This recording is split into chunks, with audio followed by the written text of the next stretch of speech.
Hello everybody, and welcome back to Pokepaint, the series where I design new Fakemon to populate my fan-made Pokemon region, the Traport region. If you remember last time, we made some Pokemon for our Electric-type gym, and added to our story quite a bit.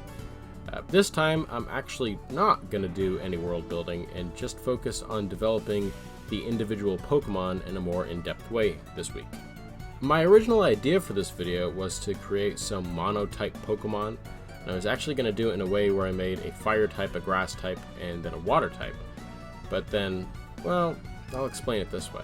Last time I got a few comments on Pokemon types to add to my region, and as it turns out, you guys keep better track of my work than I do, because I thought at this point I had made a pretty balanced Pokedex so far. Let's just say I was wrong. So I tallied up my type distribution, and well, let me just read it out to you because it kind of speaks for itself.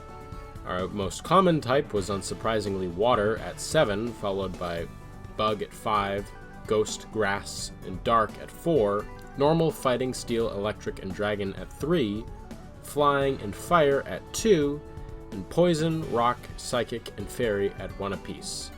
And absolutely no ground or ice types. We're going to fix that today. At minimum, I want at least 2, if not more, of each type by the end of this Pokedex, so that means we're going to need some more poison, ground, rock, psychic, ice, and fairy types. So this time, we're going to work on a ground type and an ice type. A few more notes before we start. I've gotten a few comments with names for a possible rename of my evil team, TMCs, because I'm really not a super big fan of my own name. And I've seen a couple really good ones, but I'm going to hold off on my decision for when I draw the team leader in a few videos, both so that I'm really happy with my choice, and also to give you guys more time to comment, because you guys come up with some great ideas. I'd also, at some point in the next few episodes, want to redo my map. I think it's fine as is. I don't really want to change anything about it. Overall, I feel its layout is a pretty good representation of the Virgin Islands. However, I'd still like to take another crack at it. Okay, enough pushing it off. Let's get to the Pokemon. Back before I decided to make a ground type, my idea for my fire monotype was the RPG trope of a lava toad. I knew that I wanted to make a new fire-based Pokemon to be found in the volcano just north of Electricity. And adding the ground type to my concept before I started, if anything, made my prompt stronger. That can actually be said for everything that I do in this video. I'll probably say that a lot. So with this idea in mind, I got sketching. I went through a few ideas, but kept the same basic top-heavy shape. Halfway through the line art, the first time I decided that I could do better, and boy am I glad I did. I modified the pose a few times until I found something that communicated the movement well. And I took visual inspiration from the spots on Heatran's sides, and also the glow on Magcargo's shell influenced the shading on the stones found on Palava's back. This feature can be seen more heavily in its evolved form. You'll see.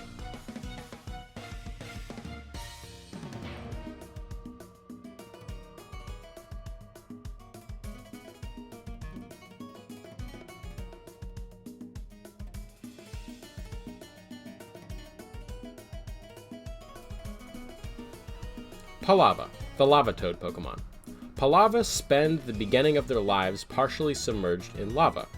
They soak up the heat and store it as energy until they are ready to leave the pool. They can be found along the vast ash slopes of smoldering volcanoes. The evolved form was incredibly hard to get right, way more so than I thought. It's directly based on a type of lizard called a horned toad, that I thought would make a more interesting design as a lava toad with its more textured skin, rather than just simply making a larger toad. My other reasoning for basing a Pokemon design on the horned toad is the real creature's unique, if not horrific, defense mechanism. When threatened, the horned toad can squirt blood from out of their eyes. Although that's probably a bit too gruesome for Pokemon, I imagine lava would be an appropriate substitute for blood. I designed this Pokemon at least a dozen times, and I kept going back and making subtle changes until I realized that my problem with it was actually the silhouette. So I spent a few days looking at both real Pokemon and Fakemon, as well as some pictures of real horned toads to inform its new shape. Its name, Balagma, weirdly enough, comes from bullfrog and magma instead of the horned toad, because I just thought it sounded right.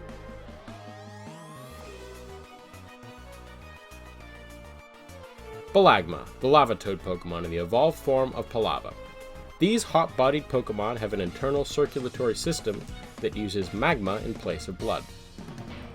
The molten liquid causes its thick skin to crack at the surface, and when it expands its throat sac before it attacks, the red-hot glow of the Earth's mantle can be seen in the thinly stretched skin. It attacks by shooting high-pressure streams of lava from the two specialized glands between its eyes. Again, like I said at the beginning, the original concept for this video was to do a grass, fire, and water trio. Although my grass type concept sadly didn't make the video, who knows, I'll probably draw it in a later episode. My water concept became instantly more interesting when I made it a mono ice type. My prompt originally was a water type tapir that used its snout as a snorkel. I reworked it as it using its snout to blow freezing cold air that condenses the water in the air around it into snow. And then it would use that snow as snowballs, as like projectiles. I had a pretty good idea of what I wanted this one to look like, so unlike the last two designs that took me days to do, this one comparatively was done relatively quickly. I did do a second pass, however, as that was much to the benefit of this design. In the redo, I kept most of the body patterns and illustrated better its snowball making ability, while also giving it a more dynamic pose. And with it shiny, I sort of used its color palette to hint at a design aspect that I just kind of thought of halfway through. That is that Tapirfrost's snout and Snowball sort of resemble a snow cone. Sort of.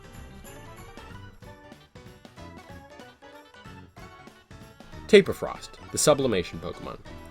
As they are fond of the cold, the relatively small population that live here in Trapor are usually only found in the higher elevations. They blow frigid air from their lungs and use the condensing moisture to form balls of snow that it holds in its dexterous snout. It uses these in battle. Now, surprisingly to me, the final form of Tapirfrost came together really quickly. Even back when this line was a water type, I was always going to make a rhino, as rhinos are very closely related to tapirs. This rhino was going to be a sort of rhino-whale hybrid, as whales are also very closely related to both of those. My idea was that it would sort of be along the lines of the Erumpent from the Fantastic Beasts series. When I changed the line to an ice type, the one good thing it did is it made naming it really easily, as I came up with the kind of uncreative Crinoceros, but that kind of felt pretty Pokemon. That was really the only thing I had to go with when I drew it, so I got some reference and just started sketching, which is usually the sort of low-effort crap that bites me in the butt when it doesn't come out the way I want it to. But somehow the stars aligned and my first thought of a rhino with icicles for horns and with a mountain on its back worked. So there. Usually I wouldn't recommend that process, as it usually results in a very weak design. But hey, I guess this is a lesson in if you come up with something that you like the first try, there's no need to go back and change it. Crinoceros, the sublimation Pokemon, in the evolved form of Tapirfrost. It is thought by scientists that this Pokemon is somehow related to Wailord, although they look very different and live extremely different lives.